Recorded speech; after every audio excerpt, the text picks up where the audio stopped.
Hello, thank you so much for stopping by. My name is Melisa with 1S, but you can call me Mel, and today we will be taking care of one of my string of heart plants.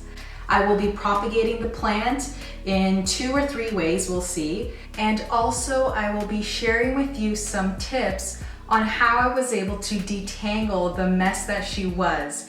It did take me a while. I posted on Instagram how I was gonna take an hour, and I did, maybe a little over an hour because I was distracted with my phone. But I'll give you some tips on what made it easier for me. I posted a picture on Instagram at the end of June where this plant was 8 feet long, but now it's the beginning of September, so I'm sure it's about 10 feet long at this point. So she's not doing too well. We're gonna talk about that, but hopefully you can stick around. Let me know if you do like this video by giving it a thumbs up. Subscribe if you haven't already. I'm almost at 1,000 subscribers, which is fantastic. I'm so glad that a lot of you are deciding to join me on my plant parent journey and also sharing parts of your plant parent journey with me. So let's go ahead and help out my string of hearts. But first, let me share with you some tips that were helpful when I was trying to detangle the plant. And I also want to mention that I know not everyone's going to have the time to detangle their plants, but if you are someone that wants to detangle your string of hearts and propagate it, then these tips will be helpful for you. Here is the plant in all her glory. I'll show you her full length. As you see, I have already divided her, and I have separated the strands, so I've already organized myself to propagate. Something that I found helpful when detangling her, and this would be my first tip, is hanging the plant somewhere higher than where you will be working. That way when you are detangling her, you can work your way down. Another helpful tip is giving yourself space to divide the strands. That way it makes it easier to find a strand and propagate it. So the next part was actually starting to separate the strands. So this plant has, I think, about 15 and then some split up. So about 15 to 18 strands on this plant. And I worked my way down first. So from the top, I started to separate them and basically to my waist. That way, I didn't have to bend over all the way to the ground. So about half of the plant, that's how I was able to detangle it. I made sure I had space in between all of them. That way I was able to identify each of them. And then after that, I sat on the floor and started detangling them from midway down. But what I actually started to do was try to basically pretend it was like string or wire. Just try to work through the puzzle. Now I do have a lot of patience for this stuff, so if you don't, then this is probably not the job for you. But once I got to about here, so 3/4 of the way down, I started to work my way upwards because it's easier to find a string or a strand half that length versus trying to find it all the way up here. So that's what helped me. I was able to basically weave them through each of the strands and be able to start dividing them. So those are the tips that helped me. Now it is time to actually propagate. Welcome to a not so glamorous angle, but I'm just gonna be transparent with you. I do not want to move the plant. This is the reality of being a plant parent. You sometimes just have to accommodate, do what you need to do, and it's not always so glamorous. So I have a few things here with me. I've decided to try 3 propagation experiments. One of them being cacti soil with perlite, and I used this reused container that I just recycled, and I put some soil, perlite, and some worm castings in here. And what I think I'm going to do is do the butterfly method or put strands in here and see if they root. So I'm essentially making a little greenhouse. The other option I'm going to do is sphagnum moss, and again, I may put in some longer strands, or I may end up doing the butterfly method as well. And then lastly, water. So I will be cutting a bunch of strands and putting them in water, and then hopefully most of them do root, but I just have a bunch of glass containers that I've repurposed, recycled. If you saw my video on that, I definitely try to reuse as much as I can and use it for my plants. So those are going to be the 3 ways I'm going to propagate the string of hearts. All right, so first things first, what I'm going to do is take the newer growth. So I'll post a picture on the screen. The newer growth, it looks really nice. It hasn't lost any leaves. So that's where I'm going to cut the strands that I'm going to put in the water. So what I'm going to do is basically, I do want them quite long. I don't want to have them too short. Oh, here we go. It's already, oh, there we go. So I'm going to probably go up to here and just cut in between the node. And I think I'm going to take off these leaves. So you don't want leaves in the water because if not, they can rot. So here's a strand that I'm going to use. I'm going to put 2 nodes in the water. I'm going to just cut that. And then I'm going to put it right in. I'm going to use this one first, like that.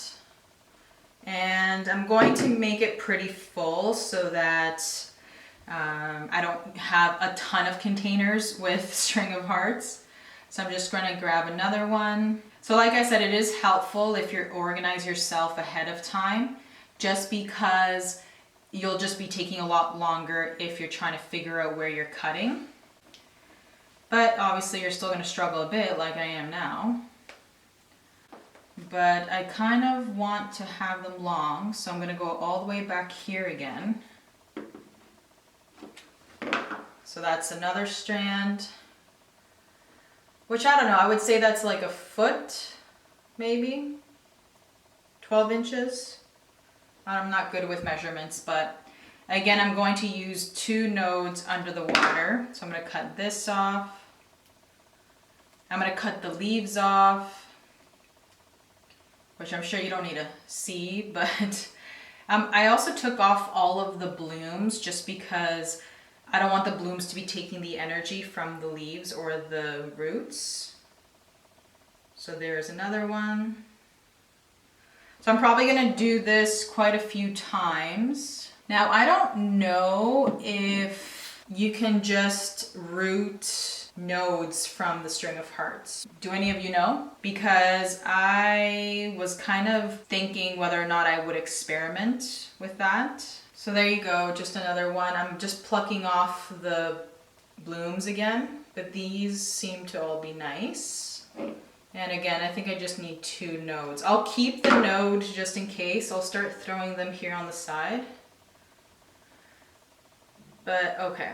So I've done it 3 times. I think you get the idea of it. Now I'm just going to do the rest of them. I figured I would also give you a close-up example. So here is the strand that I'm going to be using. It's quite long, and I'm going to go right about here because it actually separates. So I'm going to cut it right there in between the leaves, and then these leaves I'm actually going to take off. And I'm going to take off this little guy too.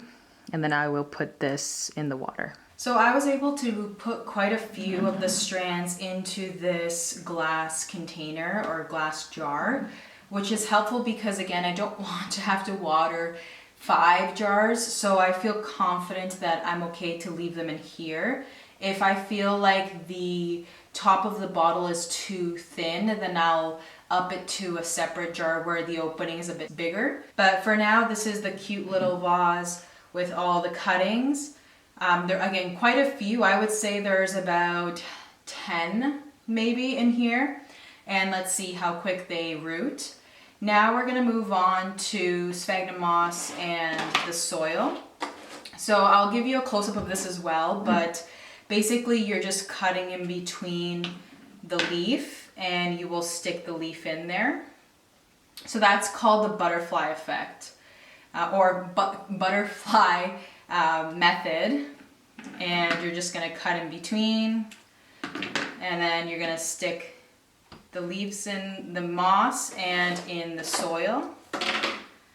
Now I am going to keep a bit of the stem just because I don't want to lose the cutting too deep, And also, just in case the ends do start to rot, then I can just cut it back. So I think that will be helpful. And I am actually going to put some nodes in the prop boxes to see if they root. And like I said, with the other cuttings, I am cutting off the blooms as well, just because they can take too much energy from the plant while it's trying to produce roots, right? So that's what I'm going to do with these. And I'm just going to put them on the surface, just making sure that the node is touching the soil at least. And then you can move them around or make sure that you are pushing them down as well. I also forgot to mention that I did pre-moisten the moss and the soil. And what you can do with the cuttings that are in soil, you can either use a spray bottle, or because I am putting a lid, it's going to keep it humid, which means I won't have to water it maybe at all, or maybe just a few times while they're rooting. But if you do find that it is drying out, then definitely you can use also, I've seen YouTubers buy the bottles that have kind of like a spout so that you can direct the water right onto the soil, right where the node is, versus spraying it on the leaves. So I think that's helpful. Another thing I wanted to mention is that the string of hearts do grow tubers, which are little white balls that you will see. They look like marbles that grow on the plant, and you can cut the same way, cut it in between the node, and you can put those tubers in the soil to grow a new plant. So I don't know if I have any, I know I don't have any big ones that are obvious, but I have seen like very small ones. So I may experiment to see if I can get those to root, but I don't know. I don't know if it matters the size, but I don't know. They're not like big and thick. It's just smaller versions. I'll show you a picture, but we'll see. I'll still try it. It's all an experiment for me. So I think it's helpful either way to try it out. At least I can say I tried and it either failed or succeeded. Obviously, if it succeeds, then it's a bonus, but if it fails, I'll know for next time. But I'm just gonna finish this off and I'll show you it up close as well. So here's a section where there are 2 leaves. So I'm gonna be cutting here, and I'm gonna be cutting on the other side. And you're gonna be left with this little guy. So this is what you're gonna put into the soil. So you're gonna make sure that the node is in the soil, or at least touching the soil, because that's where the roots are gonna come from. So here's a close-up of a couple of the cuttings. So I have one here, one there, and one there. And you can see that they're just tucked into the soil. So I'm going to do that a few more times. And the last method I'm going to try is actually cutting longer strands and wrapping them around and making sure that they're touching either the moss or the soil. So I'm going to cut quite a bit, probably up to here. So just going to grab it and cut. So now the plant's actually not touching the ground, which is nice. So I'm going to put all of this into the moss and the soil. So this is how I wrap the strands in the soil, and I realized that I probably have to buy some bobby pins at the dollar store tomorrow, just because it's harder to put the nodes into the soil versus with the moss. I was able to, you can't really see it because it blends in, but if you see here, I was able to grab some pieces of moss and put them on top of the nodes, like where I was able to cover them.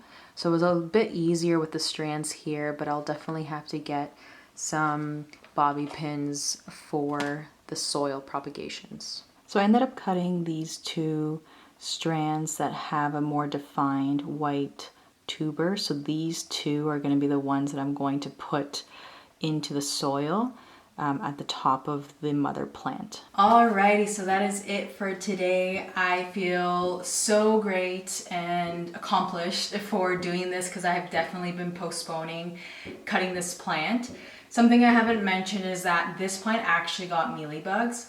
And when I actually took the video for Instagram was when I found out. Right after taking that picture, I'm like, wait, what is this white stuff? So it's definitely come a long way. It has survived. I was able to treat it by just spraying it down with water, like my hose outside, and then also spraying it with some insecticidal soap, I think it was called. And I am so grateful that I still have the plant. I did end up buying a second string of hearts, which is probably why I ended up neglecting this plant. But anyway, so here we are. We have some string of hearts water propagations. We have some string of heart butterfly method and strands in cacti soil, perlite, and worm castings. And then we have string of hearts, strands, and butterfly method in sphagnum moss.